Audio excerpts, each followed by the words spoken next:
My ex texted, "You'll never see the kids again."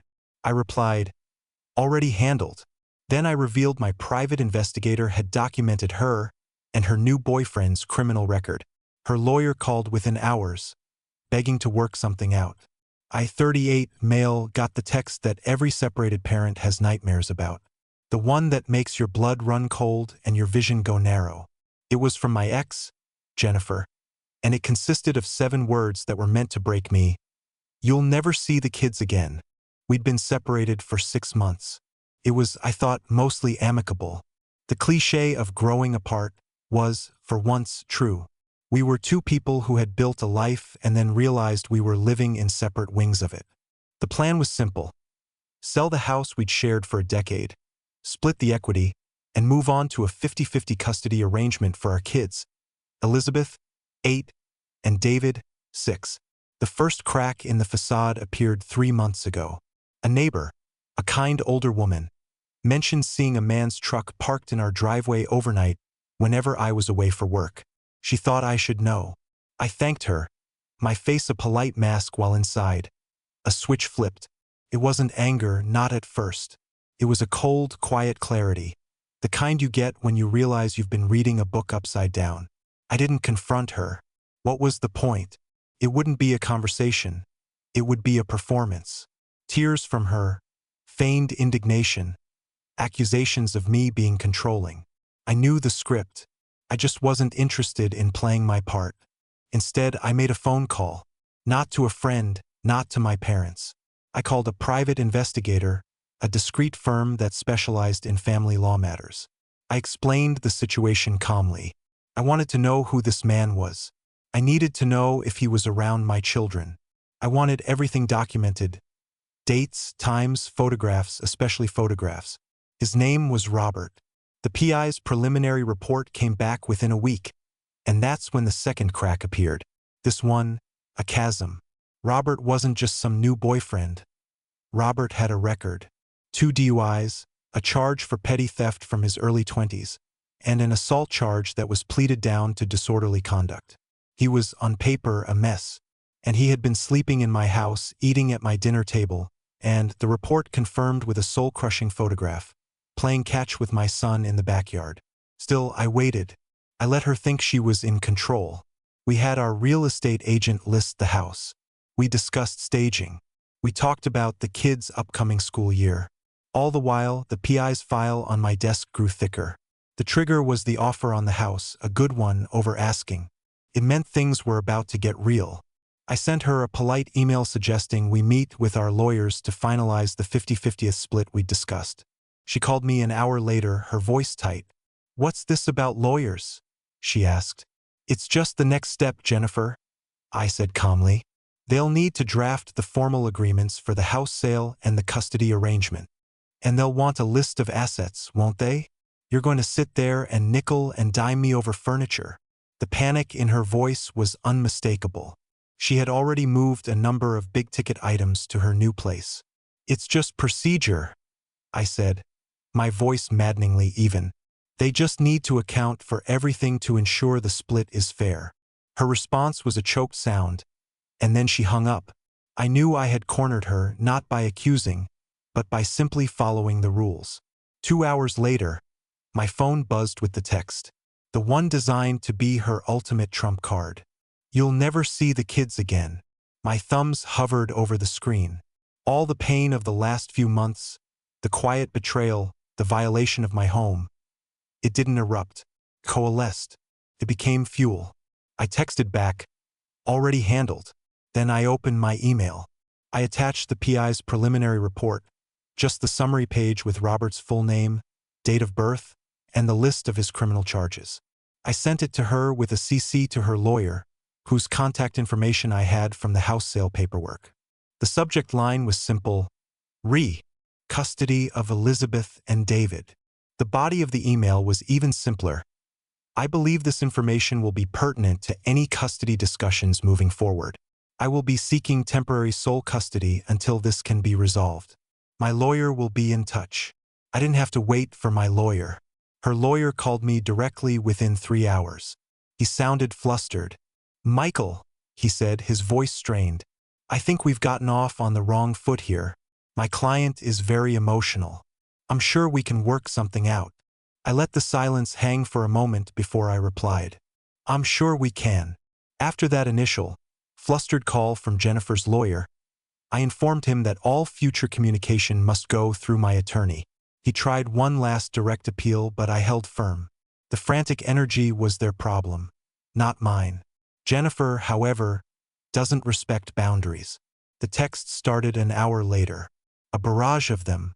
"How could you do this to me? You're trying to ruin my life. Robert is a good person.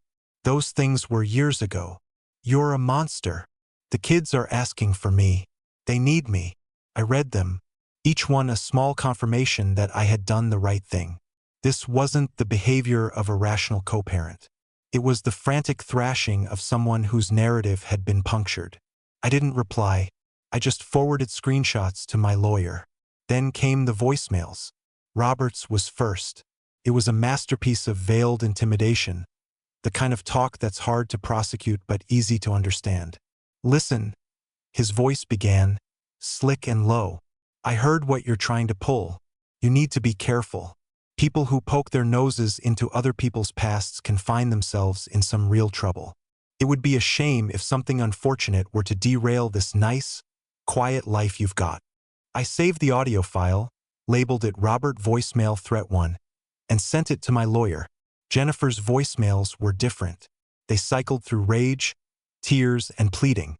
In one, she was sobbing, "You've taken my babies from me, Michael. I hate you. I hate you." In the next, she was saccharine sweet, "Honey, please, let's just talk. Just you and me. We can fix this." It was exhausting, but it was also clarifying.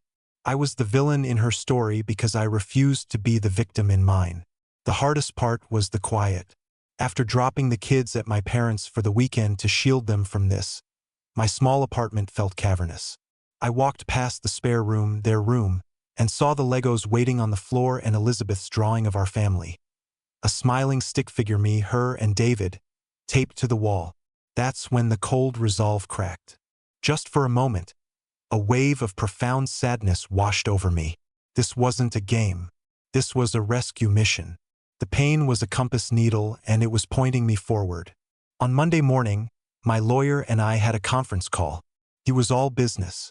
We filed an emergency motion for temporary sole custody, citing the PI report and Robert's voicemail as evidence of an unstable and potentially unsafe environment for the children. Then I moved on to the other, smaller betrayals. I opened a spreadsheet and found the receipts in my email archives for the sound system, the 65-inch television, the espresso machine. Total value, $4,350. I sent the list to my lawyer. He added a petition for accounting and recovery of marital assets to our family court filing.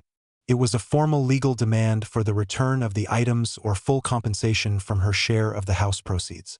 No muss, no fuss, just paperwork. I changed the passwords to my Spotify, Netflix, and Amazon Prime accounts. A small digital eviction. The final piece for the week was the house. I emailed our real estate agent. "Just to keep you informed, Jennifer's partner, Robert, has been residing at the property. I've also noticed some damage. Deep scuffs on the new hardwood and a grease stain on the living room rug that wasn't there before. I trust this will be properly documented for the closing." It was all quiet, all methodical. Every action was a simple, logical consequence of their own choices. They had pushed. I was just letting the system push back. The blowback from Jennifer and Robert was immediate, but not in the way they intended. They started a whisper campaign. Our mutual friends started calling. "Hey man, I heard you and Jennifer are having a rough time. She said you kind of snapped." My response was always the same, calm, brief, and factual. I discovered her new boyfriend, a man with a criminal record, was secretly living in the house with our kids. My only priority is making sure Elizabeth and David are in a safe environment. My lawyer is handling the rest. I didn't need to embellish. The phrase criminal record did all the heavy lifting. The tone of the calls shifted immediately from sympathetic to Jennifer to concerned for me. The official notices started landing. My lawyer informed me that Jennifer had been served. She was legally required to have no contact with me and could only see the children during supervised visits at a court-approved center. The family court petition, including the list of missing assets, arrived at her new address. Then my real estate agent sent me an email, CCing my lawyer. It read, in part, "Following up on your concerns, we conducted a walkthrough. We have formally notified Jennifer that having an unauthorized occupant is a breach of our signed listing agreement. We also informed her that the documented damages will have to be remedied or they will jeopardize any potential purchase agreement." Her response was uncooperative and verbally hostile, and as a result, our brokerage will now only communicate with her via email. Their emotional, chaotic outbursts were just creating a longer paper trail. Their lack of self-awareness was my greatest asset. The inevitable confrontation happened on a Friday afternoon. My car was in the shop, so I was walking home. A car screeched to a halt beside me. It was Jennifer's. Robert was in the passenger seat, staring at me with a pathetic, tough guy glare. Jennifer got out, her face blotchy and furious. "What is your problem?" she hissed, keeping her voice low. "You're enjoying this, aren't you? Humiliating me." "I'm not doing anything, Jennifer," I said, not breaking my stride. "These are the consequences of your choices." "My choices? What about Robert's choices from 10 years ago? You're using that to steal my children." "His choices left a threatening voicemail on my phone 2 weeks ago, Jennifer. That's not ancient history." She actually scoffed. "Oh, please. He was just angry. You're being so dramatic. Now I have a court filing about a stupid TV? A TV we watched together. A TV I paid for," I corrected her gently, "and for which my lawyer has requested an accounting. Return the items and I'll have him strike that petition. Simple." "I can't believe you," she said, her voice rising. "After everything we had, you're doing this while you poison my children against me." Robert leaned out the window then. "Yeah, back off, man. You're crossing a line." I just looked at him, really looked at him. He was wearing a faded band t-shirt and had a weak chin. This was the man she had risked everything for. This was the man who left his muddy Adidas sneakers on my rug. "The only line that's been crossed," I said, looking back at Jennifer, "was when you decided a man like him was more important than the safety of our kids. Everything happening now is just the paperwork catching up." I turned and continued walking home. I didn't look back. That night, I got an email from my PI with the final, comprehensive report. It turned out Robert's past wasn't just in the past. He'd been evicted from his last 2 apartments for non-payment of rent and currently had no verifiable employment. He wasn't just a risk, he was a parasite, and I had the documentation to prove it. The end wasn't a dramatic courtroom showdown. There was no gavel slam, no tearful confession from Jennifer on the witness stand. It ended the way these things usually do, with a settlement agreement negotiated by overworked lawyers in a sterile conference room. My leverage was absolute. The PI's complete file, Robert's criminal history, his rental and employment history, his veiled threat, Jennifer's frantic texts, the formal complaint from the real estate brokerage, painted a picture that no family court judge would ignore. Her lawyer knew it. She knew it. The final agreement was ironclad. I was granted primary physical and legal custody of Elizabeth and David. Jennifer was given visitation every other weekend, with the explicit stipulation that the visits must be supervised for the first year. A morality clause was included, stating that Robert was not to be present during any of her time with the children, supervised or not. From her half of the house proceeds, a check for $4,350 was cut directly to me to satisfy the petition for the assets. Another $2,850 was deducted and paid to a contractor to repair the floors and replace the ruined rug. She fought it, of course, but in the end, she had no choice. It was either agree or let a judge decide, and we all knew how that would go. The fallout for them was, from what I've heard, quiet and total.